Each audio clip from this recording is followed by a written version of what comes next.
avel viinga ma whaftai le atua o tātou maua mai lenei foi vai aso tātou te wheloa ia I nunga le upenga te whailangi o le tātou ata nei po le tātou TV show o le SSIG Global TV lenei o lo mātou ngale lue atu ai manisi o te mama tina po te malim whailaunga to whawhine o mauso o ngā lue whatasi I te tono le SSIG Global mo le whatino ina o nei lava prokalama o lo iai le mātou media committee o le awhailoa ina atu I a latu suafa o Manufui Nielsen Peterson o Finai Bernie Avoa o Oscar Now o Tuila Epa Whaftai Sua ia o I lātou ne o lo mātou whatino ina nei prokalama o lo o iei foi se anganga e mwhai ona tuuina atu se awanoa I tangata umalava lo mai mua mai nei prokalama o whea se mea o e whamautu ai ma lo e alalai ina I mwhai ona e awina mai ni au video po ani ata e te whia tuuina mai mo le tātou prokalama nei e mwhai lava mātou whaongaina ma avatu ai foi lau suafa I lumo le tātou atu nuu mo whawhatai atu ai I tu sai manisi o ata o le ato a wina mai. O le isi foi vanga lo matu tamu whai e nei taimi. Ini mwhai o na wina mai ni o tō fisili, po ni manatu. Ia, pe nani alofa anga foi, e mwhai foi na wina mai ni o alofa anga te fia watu mo nisi o le atu nuu, po nisi foi lo a inga, ia, tu wina mai pau alme, ia pu e mai se cell phone. O le telefoni a mai le ava le ata ma le video ia ma talanga ia ona lafo mai la ia e ui mai lafo mai le file pe share a masalo le lava le share e la wala mfaina wina mai le file na pe email mai le la tua tulunga ile email mfaina to a wina mai le file e fa ina le mato tu il mato pokalama ia to mai moa mai la ia o le a tuina tua ia tō fōlinga la lei lunga tātou pokalama. Ia al teimine, ia ai le io o tātou vanga mua tātou pokalama o le telefo po le news. Ia la watu nei whasalonga la itia mo le tātou mo le tōsi le fia. Ia ona tātou whaua o le tātou pokalama o le telefo po le news. Ia mai mua mai. Buaya ina mua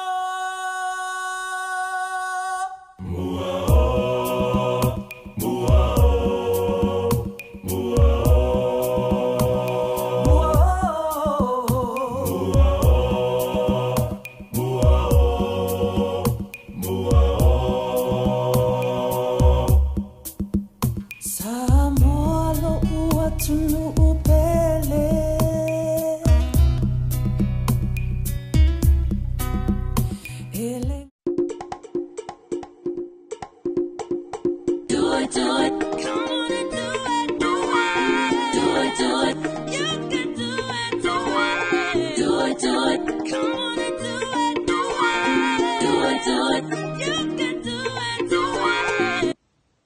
Talafalava, konnichiwa, greetings to you from Hokkaido. I am known as Asuka now on the SSIG Global Group. I represent Japan. I support SSIG as an assistant secretary for the executive council. I also support the social media committee doing graphics. Whaftai lava, manuia Samoa.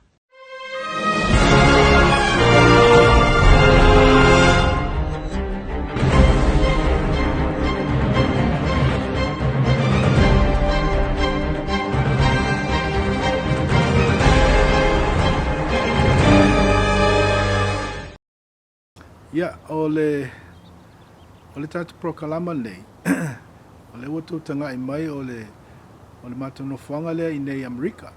Pe ono tangai mai, tau tangai mai o lea o te ofuina ni ofu mawhanwhana o le vaitaimi nei ta o le winter po le tau malulu nei ia I mātou I California. Ia, o se mea fo fia le anganga o le mātou te nofu nei California e lata le sami. A tau tangai atu I tua. ia laua to'a mai le snow I lunga maunga nono winga o lo matua malulu lava ina ia mātou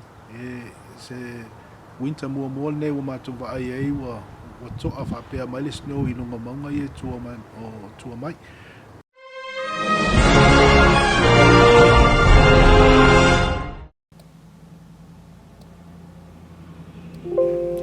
Ia o tatu tala mua se whanamai o loo iai I ngā uta o Vailima. Ia o ma tūlanga la lewa tupu mai ua tāpunia le whanamai. Ia o na tūtua ia le o le whale nei faapea a le whale vlave. I le vai aso na te anei sa te whafua se ia lava na toe awina mai e le Development Bank o Samoa. Le 5 se lau afe I the bank I the whale mai nei a wale o toe whaungaina le whale mai o le o tu whesiri nei la o le ale atulanga wa alai o na awina mai se vai ngā tupetele I spisi nisi wale o toe whaungaina.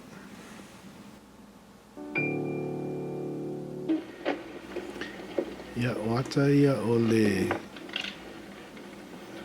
awala lau papa I vaisingano o le nā wa amata o na whauina o whātātia ia vaenga mo le fatuina o pou o le awala lau papa fou le ta whenga fo I o le vaisingano ia ma sa fia I fo I le whale talimano eki.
Tasi lo faiva awale manui o sala fai awale ni tu la fon ole mea mon I le matou mai tau ua fati le nofo a pule ono I sala fai ole matou la ngona ole tu lai ole matou tofi te le tu la fon ole fina ngalo fo leo sa wam sa mani to amale nei tu malo e le tau ngo fia le matou mai tau le fao popo le tolu polo ai to esele na fo ai tasi le sala fai e le pale a fu ile namba ke tarpi o le mele le popo le fo sala fai wa leo le fa mo le tapu fanga malo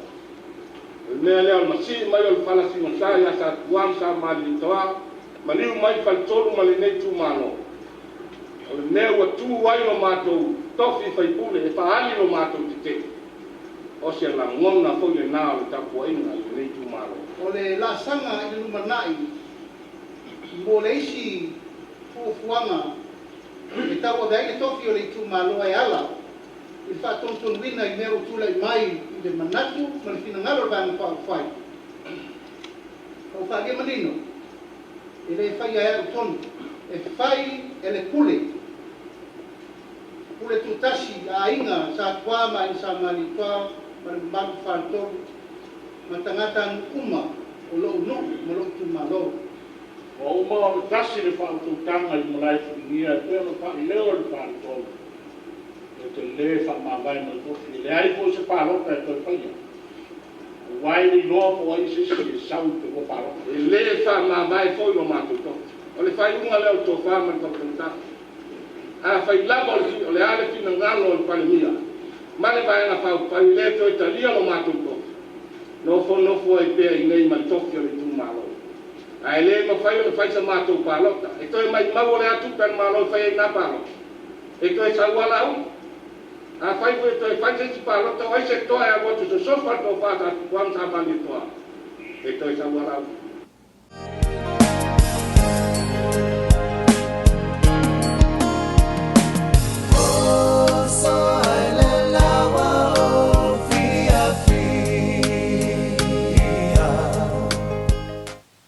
o se tulaga matautia no iai le stasi o ulugali o lo fai se la pisinisi Samoa ona sa tetei ne ua o se faia i la ua ni tangata stolua o lo iai video o lo iai ni ata tu sa o lo tamfai e nga oile la pisinisi po tupe la pisinisi e o le ona sfulu afe tala le tele o le tupe na afia ai e ua toe maua stasi o li o sa sola mai i lea tulaga ia o lea la ua toe faafoi i faipui o lo iai foi se tulaga o lo afainai nisi o tamaitai stolua o ni tamaitai lo aʻoga i le aʻoga lea vaimauga ua atoa nei le tolu aso o sue e leʻi toe foʻi atu i o la aiga o le mea sa popole ai ona o lo iai e pagotane i sa asoasola po ua afainai nei tamaitai ia a lea la ua e leʻi maua lava tamaitai nei pe ua foʻi atu i o la aiga o le tasi mea o loo faitete ai foi ia le ofisa o leoleo ona lea ua silifia foi o le ua malosi atu lava tulaga le tau o le human trafficking po le o le ave fananao o tagata ai mai se tupulaga taluvou alii ma tamaitai i nisi e latou te faia uiga matagā ma uiga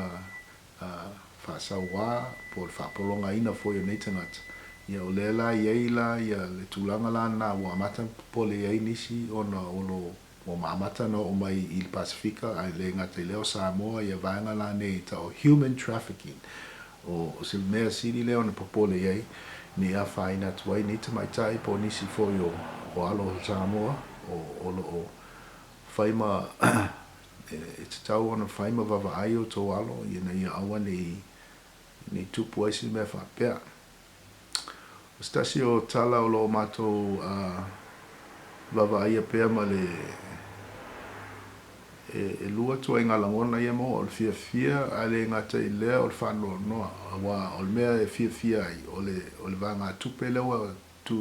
wa tauina mai wa maua e Samoa mai i le lofa o tangata Samoa lo afio i fafo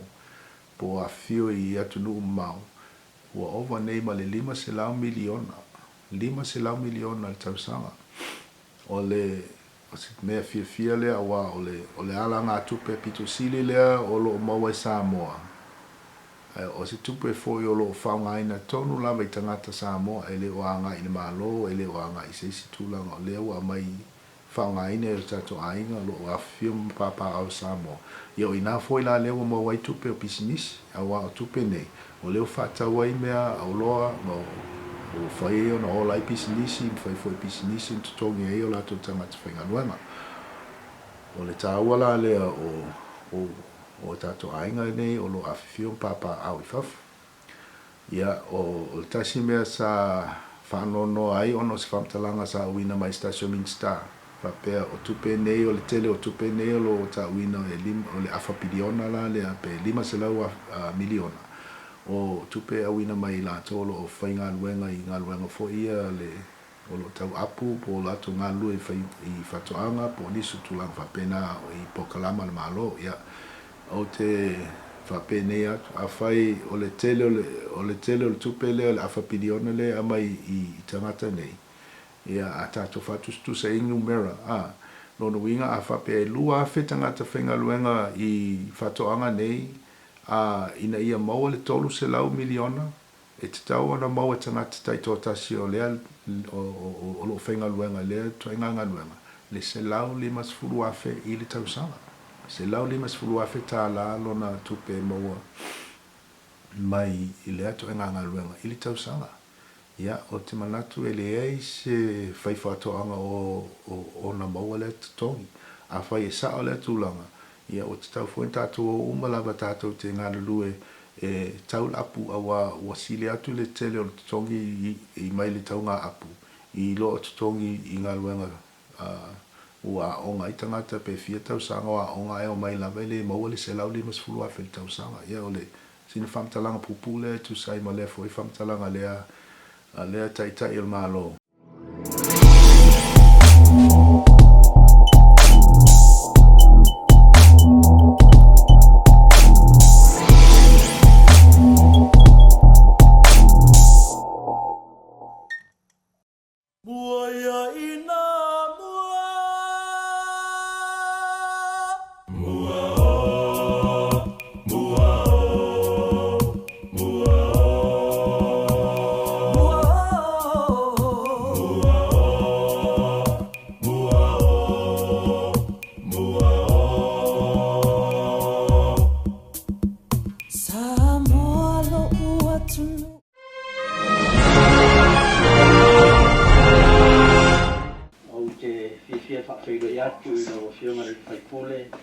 Olo Fiti Vaai ile ni la witula o tātou whakainga o te whamaru foi o le o lawa I o ia mo malu pa le no o na o whamaru o tātou pokrame ia mo tātou taimi pe o na iai ai whakaiatu o na whamaru mai o taimi tau ia whamaru le on sai ma le aso Olo, o la atase tātou pokalami pe ona fufuaina, ona tātou taimi o tuli whaai, I whasfo ona maua nai waenga whai ona sila fia maru tātou tulu le mafuanga o tātou whiro inga ma tātou tutainga. O le fsiri mo moalawa, olo fia tu inatu, ona leo matu maua, le ngati al matu whaitau ni sepa. E whape fo le matu wawaiatu I lungo penga te whailangi. Matu maua fo I lungo tutainga, I ala leo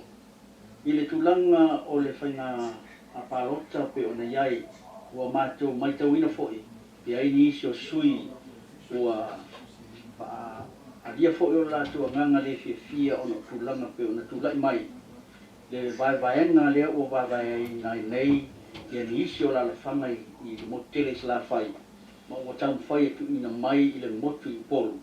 I nei whai o na fōu mai stasi nisi vaenga o nisi fōi tu Malo. Se a mai sofi ngalo olo o na o te tonu lawa o oe lesi sui lea o tu Malo si tu langa nei. E te le awai tu langa pe o na iai singa ngalo le cha pipi ma whainga Malo o tu lai mai. Whaftai so pe mo le paasili. Ina una e le painga palo tale ama te atu I le upuanga le tatu Malo. Sa whaia umasui o kantoi. Sa mwere oi ma lalataua. Wa usa whai masui o na pui tūpule o sala whai. E mati titite e atu I le vai malina. Wa mau le ua to e sea le si nupoa. O le si kule matua o I o pulo me sala whai.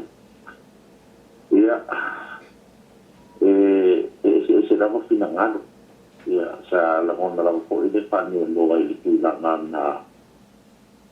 tu la nei su to dio ngala no numero ko la ti o sale au ta ia pa pe ko ile su yo o pala wi fa sa la ia sa la ta lo sa ko ile le tu la matike ile tu la wai la to ia e pe ta ia wa sidi fo la vai ala tu ia tu la la tu tu la fo no la tu wa vai no pa ai ya ile tu la na au mai tau sanga tu malo ye rua ile matu wa tu tilo a sa be amal pa fo ko mala tu wole tala fia ai onda pe po ia na ninga sa no mala tu mai la ole na pato mai ni wo lo su ta si su yo sa la pai le uma ko lu se tu le ya si sila la ia ile pa po no su e tu mo o le pa po le mo su ya no tu le la tu le to su to al su sama o se ya te wa yo tu cha o sa be mal pa ko hala le ko to no pa fa lo ala ngula pa le mensaje ya e pe o la ngona na sa be ai la ti lo ia ile tau mangal pula no ne ya ai paula ba ngal ko kasi to ia le so kai pule po isa lang ina sa ilan malaki ya una wa ula tu la i ke ya tu pula ya ai fa stai po il to pa ya la uli mo no lo to mo no lo to na ma ko ma tu la to lu ma pa lo Malo, patai olo mole tulanga pene ai taupu nei. O le ala sau finga ngalo olo tu sai mal tu la mai o la auli. Ile tulanga nei pe ona fia ai lona tu malo. O le fo mai le tali lona tu malo. Ile fa ia se pa lo tala tiki tu sai mal sui. E o le ala o mai lona tu finga ngalo. La tu ti lang lang ina la wala auli. E o le ala se tulanga i ai fo i lo finalo a le fo umatu mai tau atu i se talalata mai o le o mau mai sui e to lua a le i tu malo fo i lo o le aise latu o tu malo le latu sui pe ona iai pa u se fo pa o ia fo i la sui e to lua o le o mori alo ia mai la le fi mai pa mi ia latu sui ke mai le fo i tu malo Pastai bobo sa pamitalanga i de pena palu tali fa pupu sa pamitalanga sa be ya ile sui wa hai ale chapipi onda ol pinangalo le ni sule ele ale ni atu ale la pang atu sa pali ai el tulang ala bayo wa el tulang ala na i tatul mga duin na tulang papel na ile pe wa usta ia la pai le sui tau pa ia fina sana no ia ole ate utopia ole ase tulang ole ai ning apa nga palota ia ai ia te wa ia apa te ai la le sui ke te ka le tolo la sa no ai tulang ai o se o yo pongo le malo ia kalau tak mai la ia le tulang ale la fiong ala la uli male ia male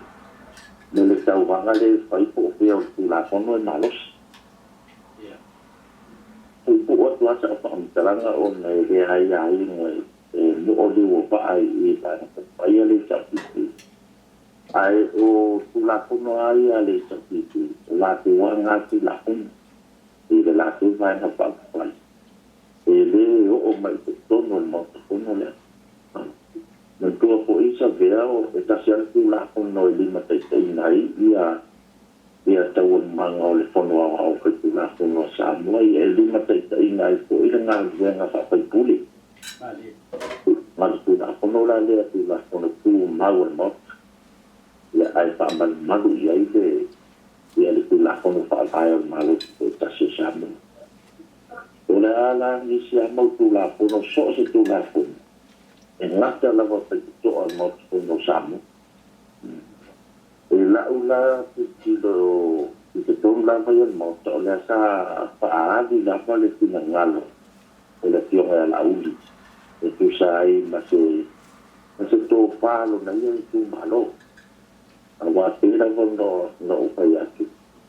le temi la va te tu la ye to mo ma e tu to mo o yo le suyo le tu malo o yo le tu le tu malo fai tu ya pila la unga ti go ti ya tai ya sto foi tu sa fa matala le dua pe se tu na no foi na ula ya na ui ta ti pero to ina ya wa tu ia le faapea e faapea le la tu la fono le le la tu la fono le tu le ta un meio pai lo so na ona au mai lo le o ai ngai o faapea e visai wa e se faamanga e ona e to fo ida fai lo fai na palota ai a faapea e terminate pe tu le se male vai fa pai e ona au mai le tu totas tu fa fonga lai sa no ngari pali dia le fa pe la u fa ya la u di le la mai fa ma va no wale au tu le sa au ni si o su le chapiti e pe ar ma u vo le se male ko pa ni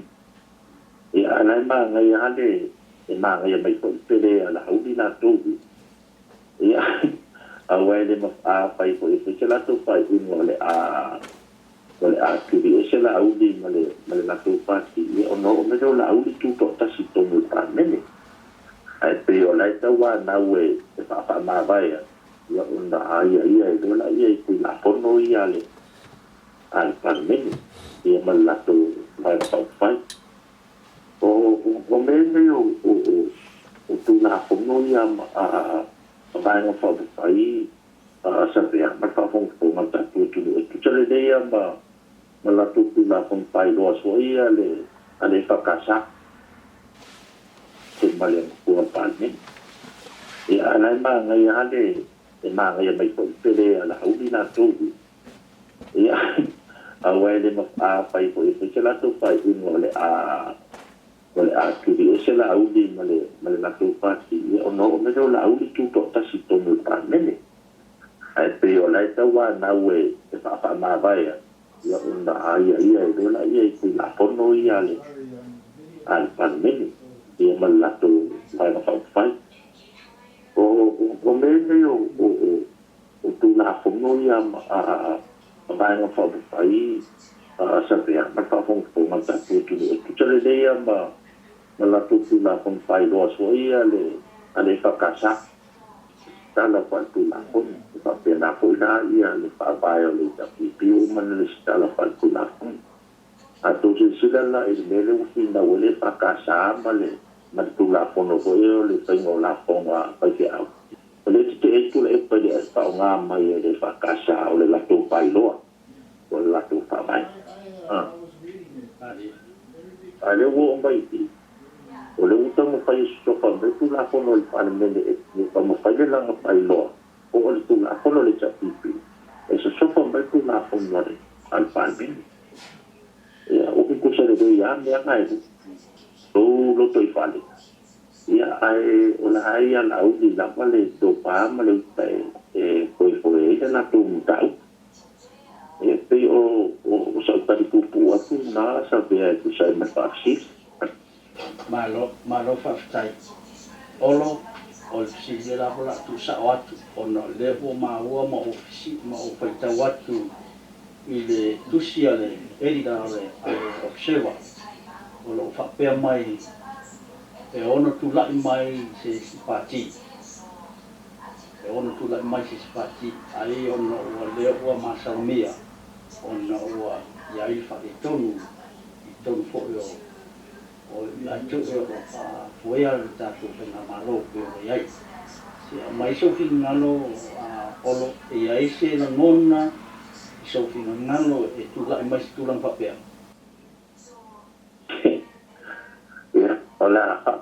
tu la fam talanga sa vea mai. Se tulaga papena ya jaule le tuuina o se vai faapea. Ya awale palo tele le luata do sutas. Malo faafetai ona o latou lava e tutoa e mawhai ona latou tula'i taimi whapenei ona tulaga lau pia le silafia tulaga o malulu ai tuto'au i tonu o whainga Malo ma whai ana tatou Malo i Samoa. Prime Minister Tuilape Sailele recently said that the government does not interfere with the proposed media council. He also attacked your newspaper and you in particular by saying that the opposition has been led astray by various subjective comments from the editor of The Observer. What is your response to this, Mataafa? Well, let's talk about the word interfere, for example. Since the Prime Minister is saying, the government doesn't interfere. I've got a letter from the Attorney General, and as a matter of fact, every other media organization in Samoa has a letter from the Attorney General saying that the government, these are the words, I quote, has instructed, end quote, me to draft the bill for the legislation of the Media Council. So, I mean, look, I'm sure you or your listeners or your readers are very smart people. You can do the math. Now, in terms of the Prime Minister's comments, about us, leading the opposition on, well, the oppositions are their own. We're not the opposition. And, the Prime Minister has been attacking us all over this Media Council. Our position about the Media Council, by the way, is very clear. We, in the beginning, we said, look, the government can do two things. We'll be very happy to have a media council in Samoa. One is to remove the criminal libel act,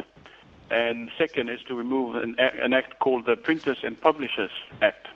Up until now, they've only moved towards the Criminal Libel Act. They have not done anything to the Printers and Publishers Act.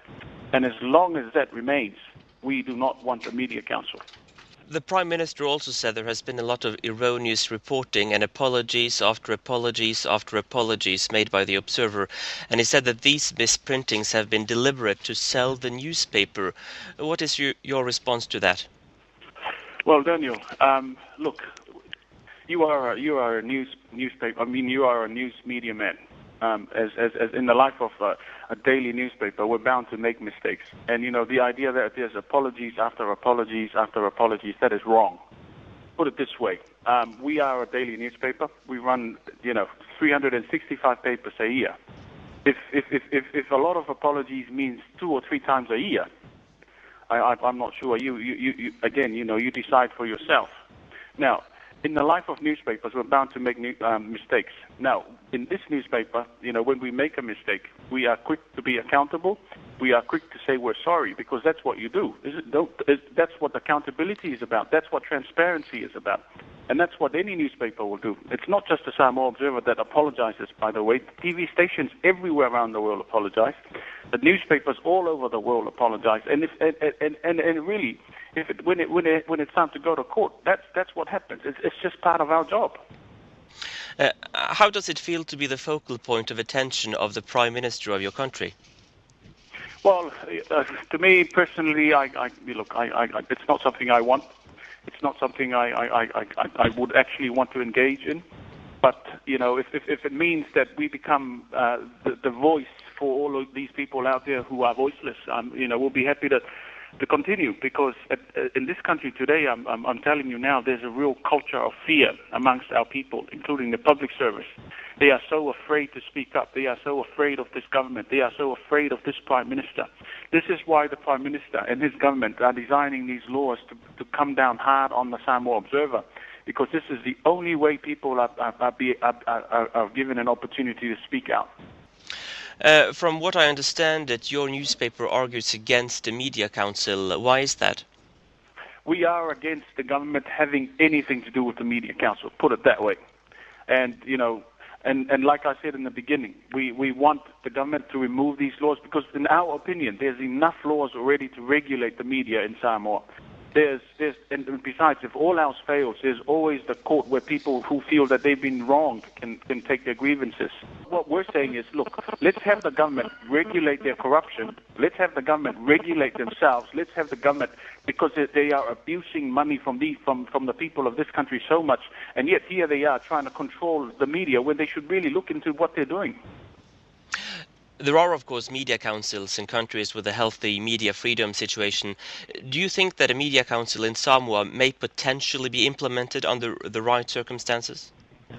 Oh, absolutely. I mean, there's no doubt about it. You know,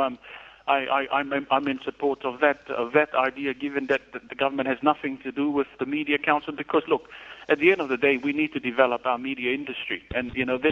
on the other hand, there's a lot that can be achieved by looking at the standards, looking at training opportunities, looking at ways to lift the standard and performance of local journalists. And you know, but our fear at this stage is this media council will become another government body designed to really shut down the media. Last year, the Samoan government said that a media council would be created within 2 years, but now it seems to be established before that.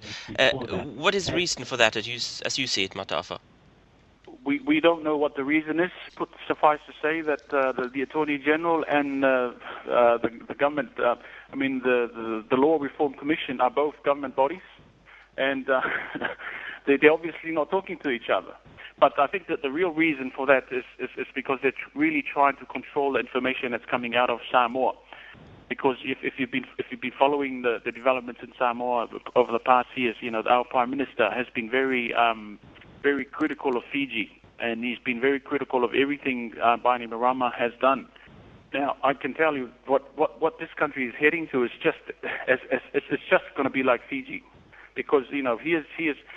the government accusing Fiji of this and that, and they're doing the exact same thing in this country. The Prime Minister also said it is a big problem that Samoan journalists do not follow their own ethics. Do you agree with that?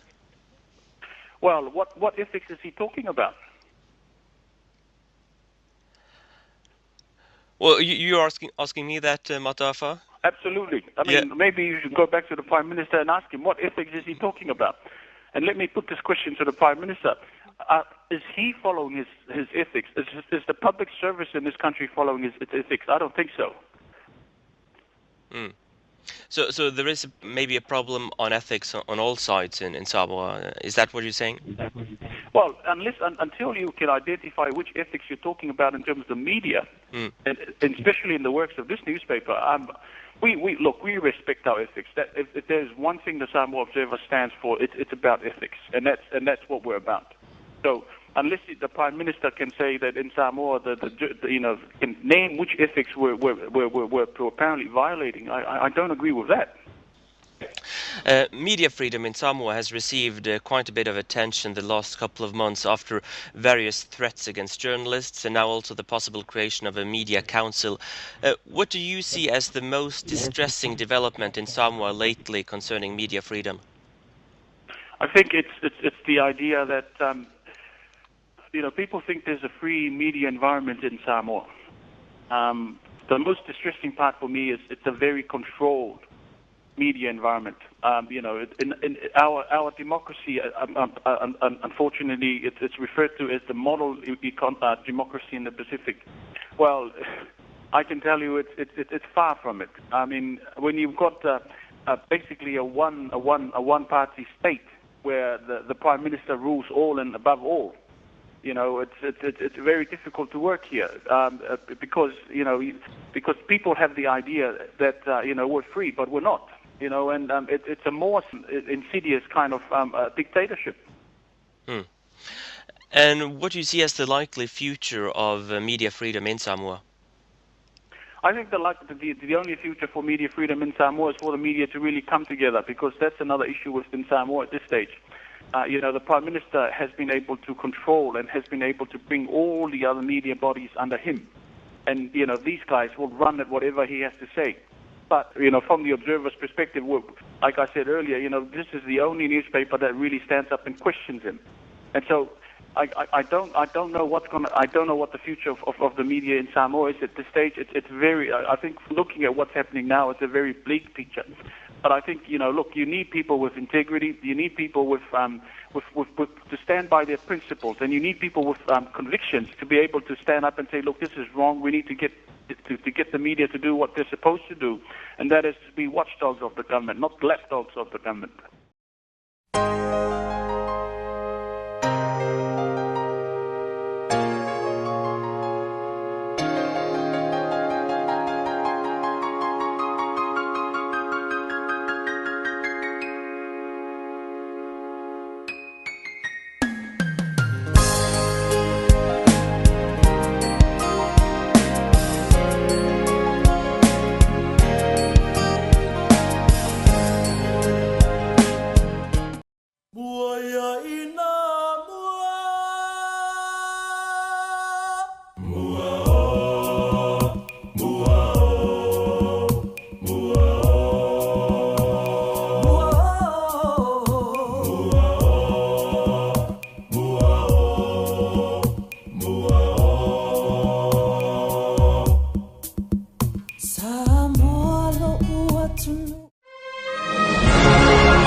Abatu le whaftai, ma le whamalo,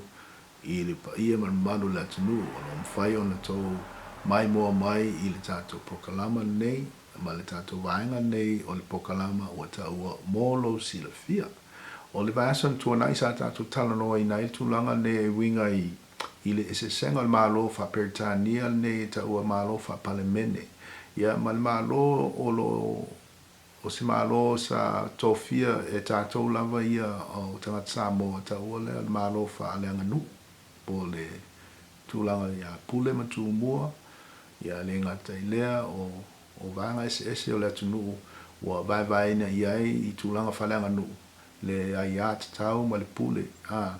lea lawa tūlai mai foi le malo Peritania po le malo wha pālangi ne o le palemene iai foi le pule le wa uina mai ale fisidi la nea o fea e amai le pule lea o aina o tuuina mai ai tātou le pule e iai lava laulangona e te tauan tau silfia o le malo ne fa palemene ele o se malo na mafua mai a Samoa po le eli mafua mai tofinga fa Samoa o le mea la lea nei on tātou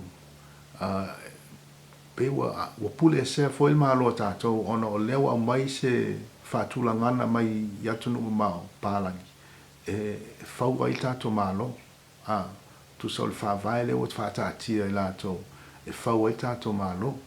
le uni fa vai ale atunu o Samoa ia ai uila ai foi ona le lei foi ona o le tāua le whainga malo fa temkorasi o le wha tāwaina leo tangata uma lawa se malo o le se senga la wha temkorasi ma le wha Samoa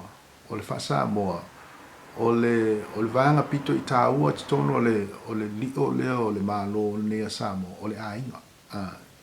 ainga I tāua o pūlenga wha le ainga e mau atu ai le aia o tangata I mwhaina lato fie o lato matai ona avatu leo matai ne ua nofo le I tono fono se ainga wa iai ua uma foi na whapasenga leia tūlanga matai tono se ainga ia ona ave leo lato sui po matai ne ua o I tono o le nu ia o tono fo le nu wa iai uma whatulangana wa iai le pūlenga nu le sao ia wanga ese o se afioanga ia au foi la tūlanga o tū malo ia ma vanga foi le fese se ingo motu o savai ma poru ia la wa ia pule ma tū mo o vanga la na o malo o Samoa o le malo fa Peritania o le mea sili on tāua o le tangata tōtasi lona winga it's the individual o le tangata tōtasi ma ona ia te tau o lo puipuia e malo fa temkorasi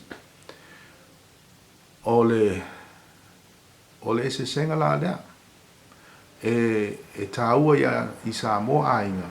ma o lo iai foi fa demokrasi nei tau faapea le se fa demokrasi le fa Samoa te le fa demokrasi lo iai fa Samoa ona o lo o le ainga le mafua atu ai ia tulaga ese o ai a tangata tono se ainga o ai a le ainga tono se fioanga o fatulangana lana ese ai le ia le fa Samoa ma le fa Peritania i tono fa Peritania o tangata to tasi o lo ilo na ia tau o lo ia ilo na palota e mawhai ona ia palota mo ni sui mwhaina lato represent ia le lato foi nu ia o e tūtasi a tangata e malana palota lono winga a whai palota ia tofu e tutusa uma tangata e tutusa uma ala ia tangata tono se o pulenga fa Peritania po pulenga fa demokrasi o inala e mwhai na lato au mai whaatasi lato palota lato filifili ai leo tangata e tu ave o mataitai o ila le tula le o fese sa ingala le o Samoa ma le fa demokrasi o fa Samoa o lo ia le ia Malo si te le fa Samoa i tulanga le fa loalo le fata o tulanga fa pena wa umana tatia fa vai o Samoa o lo o fa loalo ngia ese tulanga tangata tono o se fioanga po tono se ainga tu sai ma le suafa o le matai o lo lato uina ia ana tuuina a o foi tulanga tau le vao i tono le atunu atoa ia matai o lato finga lato tenga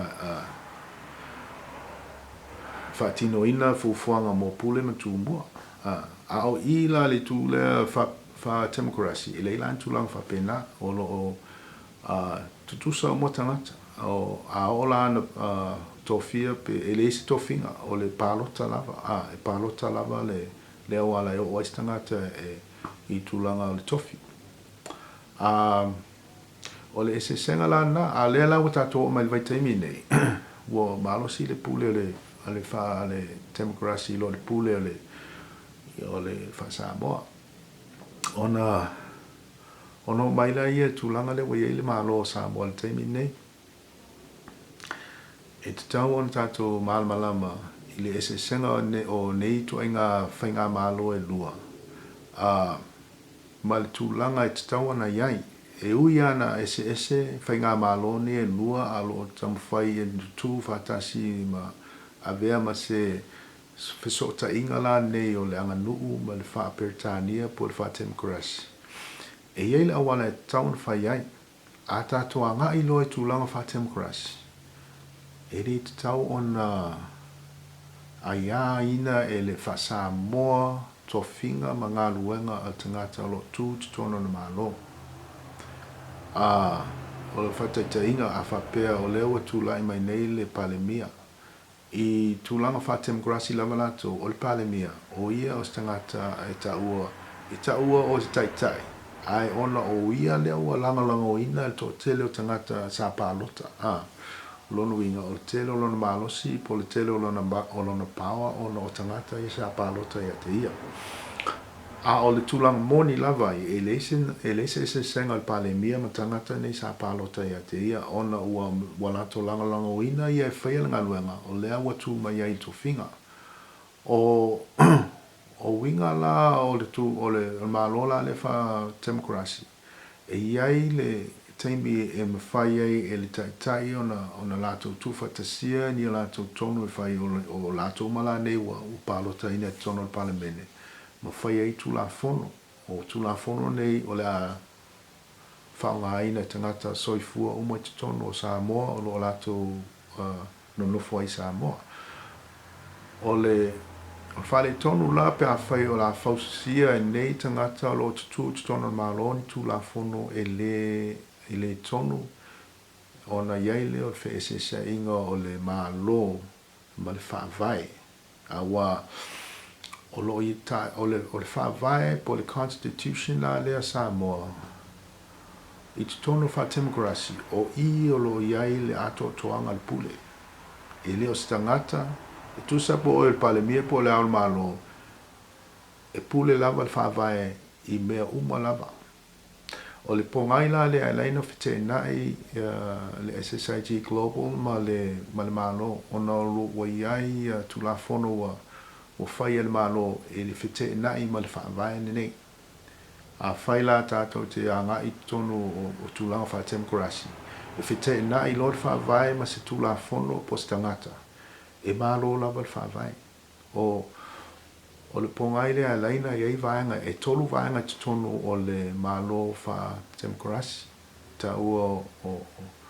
o le executive, o le judicial, ma le legislature, po le parlemene. Lono inga. E iai e taitai. Lea iai le palemia ma le kabineta. E iai lato te whamalosia tu la fono, o lau whamasino la lea po le judicial. Ia mai lato te tawasuina mataupu SS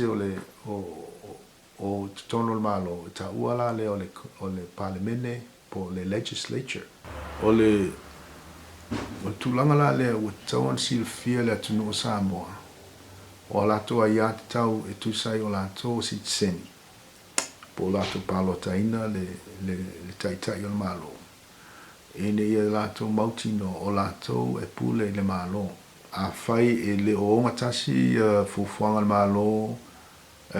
tusai ma le whaavae po ia tau o tangata nei wa tono le whaavae foi nei o lo iai le puipuinga o ia tau o tangata sai totasi e iai la ia nei o le avanoa e te saunoa ai o lo iai le puipuinga I mea te whea malanga iai e ai le ia e o lo puipuia le nei whaavae lo ia e te tapua iai so se tapua inga o lo iai le ia te tau ina I mwhai o ne ngalue e mwhai o ne whaitino ina so se tūlanga ina I mwhai o ne maua se whamisinonga tonu o winga umalana o lo o te tono le whaavae ma o te whautua tu lava I le atua tunu whai tau I le whaavae o ina o lo iai io ai a te tau a ele malama le whaavae o ina e ofi mai ai whainga whaasaua ma whainga pepelo ma whainga tau whaase o le Malo o nae malama le Malo e tele o silfia o ai a te tau e tele o malama I o ai a te tau o ina e te tau o na ngai ai toi a ngai ai tato atunu a whai o la wa sa o malama o sa o iai fo ia so le titi sa mato o ia onga whai whiau ia o a onga whai whiau sa wha tala mai tūlanga nei o le tasi luat ni le whapopo o le numera o le ABC o a uma tūlanga whapena a o lau whautuanga nei tuuina atu I o tātou ai mai se taitai whale kālesia e toi amata tātou a onga whawhewhe au a o iai le I tamaiti le whaavae ia silfia e tātou atunu mea nei o ta ua le whaavae o le tā ua leo o so ia te tono Malo ia mua lava malama tangata I mea tu ai tūlanga wha palemene tūlanga wha Malo ina ia mwhai ona latu sa vali ma le fefe wa o le tūlanga le nei wa iai tūlanga le o te vaia ma o lo mato wa vaia tupe I fefe o tangata Samoa ni te ua wa mōlia te ua whaise upu whaise tala ia ona mōli ai la ni o la tō le Malo a se mea sili la le ona o le fia I awa o a ia tangata Samoa o lo o pui ai tono whaavae ina ia whaia la tō saunoanga ina ia matala mai o la tō upu po ani la tō tala po le fia po le fia o upu umana e te tawana mai e te tono le o tono o le lio la leo le Malo ia whatangaina ia le saolotonga la nei a le ia le saolotonga nei ia o nono winga se Malo polonga o tangata foi o lo afio e polonga uma o le mea la leo ni taupu la leo te fia tuuina tu le aso nei tu sai ma le tātou talanoanga I tūlanga wha molo silfia le tāua o ai a te tau nei o lo ua pui wa iai wa tātia le whaavae pe ono whae atu. O le whaavae o Samoa po le Constitution o Samoa o le aia sili leo na mālosi. O le mālosi anga sili leo I te tono o se whaavae o I te tono se mālo ta ua se mālo wha demokrasi. O lea la e ta ua tātou Samoa le malo fa demokrasi. Ia a lea mātou te baba ai atu lava. Wa mata na anga i ese mal fa demokrasi. A le wa anga i tūlanga fa komunisi. Pe on tō tanga i ai i se tūla fono wa pāstia e tau le criminal libel law. Ia le fai sa tala no atu ai Mataafa Keni Lesa. O ni tūlanga e leo ngatasi mal fa demokrasi. O ni tūlanga leo ngatasi ma le se malo sa loto. O lea la wa tātou anga i lava ina pe o le malo fo i lea a saina komunisi. Awa o le pāti le mea tiri on tāua o le stasi na mataupu o te fia tala noina o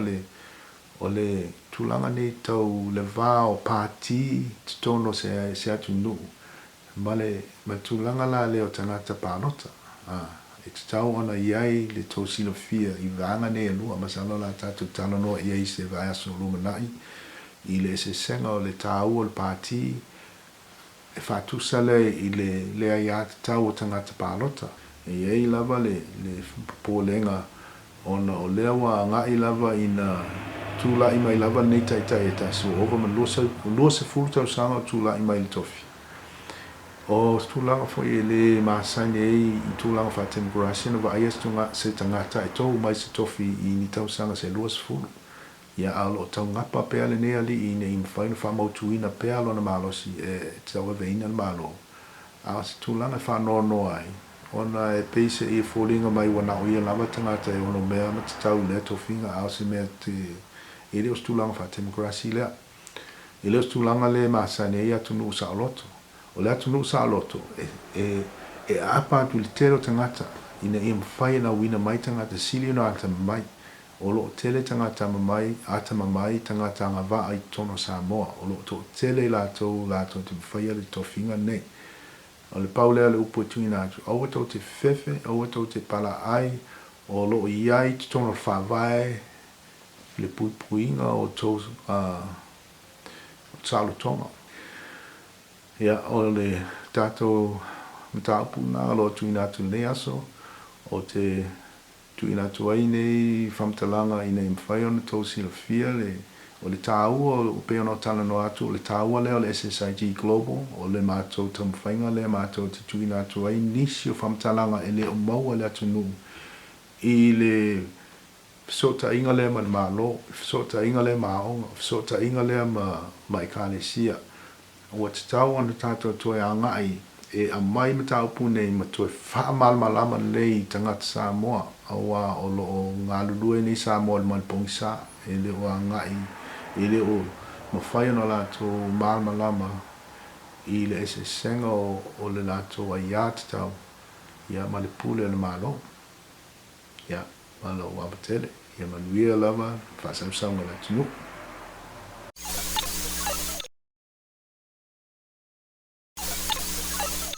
Buaya ina